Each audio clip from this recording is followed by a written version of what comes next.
امام بوصیری نے کہا نبی کے غلاموں اپنے آقا کے بارے میں وہ بات نہ کہنا جو یہود و نصارہ نے اپنے نبی کے بارے میں کہی تھی۔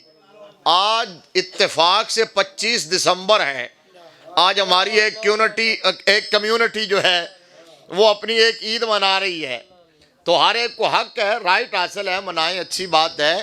تو اب اس میں انہوں نے کیا کہا، وہ کرسمس کیا مناتے ہیں، وہ حضرت عیسیٰ علیہ السلام کے بارے میں کیا کہتے ہیں، یہودی حضرت موسیٰ علیہ السلام کے بارے میں کیا کہتے تھے، یہی تو امام بوصیری نے بیان کیا۔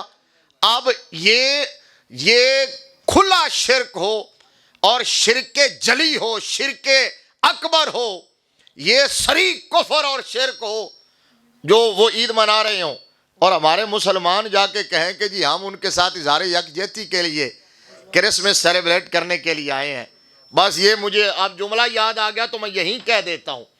یہ جو میں نے کہا تھا موضوع کا دوسرا حصہ کہ علم حاصل کرنا اور علم دین حاصل کرنا کیوں ضروری ہے، یہ دوسرا حصہ تھا، میں نے بعد میں بیان کرنا تھا، لیکن یہاں بات آئی ہے تو یہاں کہہ دیتا ہوں۔ اسی لیے علم دین حاصل کرنا ضروری ہے، اس لیے دین کا اتنا علم حاصل کرنا فرض عین ہے جس کے مطابق آپ کو پتہ تو چلے کہ آپ کا دین کیا ہے، آپ کے آقا کا دیا ہوا نظام کیا ہے، آپ کا عقیدہ کیا ہے، آپ کے عقیدے پر ضرب کب لگتی ہے، اس پر رکھنا کب پڑتا ہے، دراڑ کب پڑتی ہے۔ آپ جب کرسمس مناتے ہیں، جب ہولی اور دیوالی جا کے آپ ان کے ساتھ سیلیبریٹ کرتے ہیں اور ان کے ساتھ شامل ہو جاتے ہیں، تو کیا اس وقت آپ کے دین پر زد پڑتی ہے یا نہیں پڑتی؟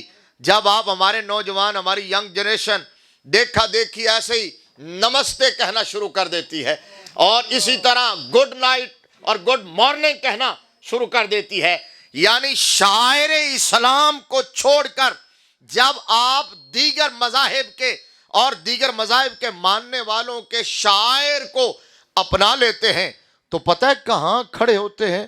اس باؤنڈری پہ کھڑے ہوتے ہیں جہاں سے ایک سرے منہ ادھر ہوا تو پھر دین اسلام سے نکل کر کہیں اور چلا گیا، کیونکہ آپ کو اور میرے آقا نے فرمایا من تشبہ بقوم فہو منہم، فرمایا جو کسی قوم کے ساتھ مشابہت اختیار کرتا ہے وہ پھر حشر کے میدان میں انہی میں سے اٹھایا جائے گا، حشر کے میدان میں انہی سے اٹھایا جائے گا۔ اس لیے علم دین حاصل کرنا ضروری ہے، اس لیے دین کے بارے میں اتنا علم جو آپ کو اور میرے لجپال نبی نے فرمایا نا طلب العلم فریضۃ علی کل مسلم، اور بعض روایات میں مسلمہ کا لفظ بھی ہے، نہ بھی ہو تو مسلم اس میں جنس کے طور پر مسلم مرد اور عورت تمام کو شامل ہے۔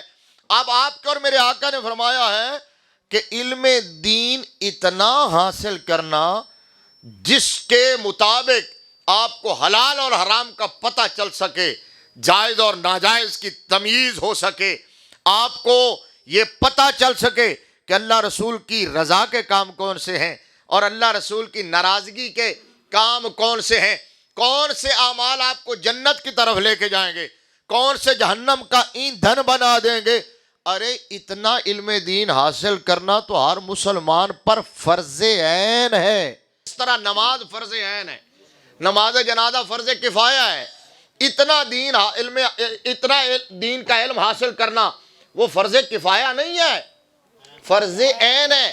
فرض کفایہ اتنا علم دین حاصل کرنا ہے جتنا ہم جیسے فقیر حاصل کرتے ہیں، جتنے یہ دین کے نوکر اور طالب علم حاصل کرتے ہیں، اتنا علم حاصل کرنا دین کا یہ تو فرض کفایہ ہے، یہ ہر ایک پر ضروری نہیں ہے، لیکن اتنا علم حاصل کرنا جس سے یہ پتہ چل سکے کہ حرام کیا ہے، حلال کیا ہے، جائز کیا ہے، ناجائز کیا ہے، اور کیا اللہ رسول کو راضی کرتا ہے کام اور کون سا کام ناراض کرتا ہے، کون سا کام ہم نے کرنا ہے، سلام کہنا ہے یا ہم نے نمستے کہنا ہے، ہم نے صبح بخیر کہنا ہے یا ہم نے گڈ مارننگ کہنا ہے، شب بخیر کہنا ہے یا گڈ نائٹ کہنا ہے، ہم نے کرسمس کس حد تک سیلیبریٹ کرنی ہے، ہم نے جو غیر مسلم اقوام رہتی ہیں، جو اقلیتیں رہتی ہیں، ان کے ساتھ اظہار یکجہتی کس حد تک کرنا ہے، کتنا ڈسٹنس قائم رکھنا ہے، اتنا علم دین حاصل کرنا تو ہر مسلمان پر فرض عین ہے۔ اس حوالے سے کوئی عذر بھی قابل قبول نہیں ہوگا کہ جی مجھے پتہ نہیں تھا، میں جانتا نہیں تھا، میرے علم میں نہیں تھا، مجھے کسی نے بتایا نہیں تھا۔ کیونکہ اللہ فرمائے گا کہ کیوں نہیں بتایا تھا؟ تیرے پاس یہ علماء کس لیے تھے، یہ مسجد کے امام کس لیے تھے، یہ اساتذہ کس لیے تھے، یہ مکتب کس لیے تھے، یہ قرآن میں نے کس لیے نازل کیا تھا۔ امام بوصیری نے کہا او نبی کے نوکروں، اپنے نبی کے بارے میں وہ بات نہ کہنا جو یہودیوں نے اور عیسائیوں نے اپنے نبی کے بارے میں کہی تھی۔ انہوں نے کیا کہا تھا؟ یہودیوں اور عیسائیوں نے اپنے نبیوں کو الہ کہا، ابن الالہ کہا، ثالث ثلاثہ کہا، کہ وہ یہ کہتے ہیں کہ وہ یہودی اور عیسائی دونوں اپنے نبی کو الہ کہتے تھے، ابن الالہ کہتے، ثالث ثلاثہ کہتے، خدا کہتے تھے اور کہتے ہیں۔ یہ ہے بات۔ آپ کے نزدیک اللہ کا کوئی بیٹا ہے؟ لم یلد۔ پھر آپ کہیں کہ جی کوئی بات نہیں کہ ہم بھی تھوڑی سی کرسمس منا لیں۔ تو ذرا سوچئے تو صحیح، حشر کے دہاڑے اگر پوچھ لیا گیا کیا جواب ہوگا؟ اگر وہاں پوچھا گیا کہ ڈائریکٹ اگر توحید کو روندا جا رہا تھا اور شرک کیا جا رہا تھا اور توحید کو پامال کیا جا رہا تھا تو وہاں تم اظہار یکجہتی کے لیے گئے تھے۔ اللہ فرمائے گا میں نے قرآن میں کس لیے حکم نازل کیا تھا؟ قل هو اللہ احد اللہ الصمد لم یلد ولم یولد ولم یکن لہ کفوا احد۔ امام بوصیری نے کہا اپنے نبی کو الہ نہ کہنا، ابن الالہ نہ کہنا، ثالث ثلاثہ نہ کہنا۔ کیا مطلب؟ خدا نہ کہنا، خدا کا بیٹا نہ کہنا اور خدائی میں شریک نہ کہنا۔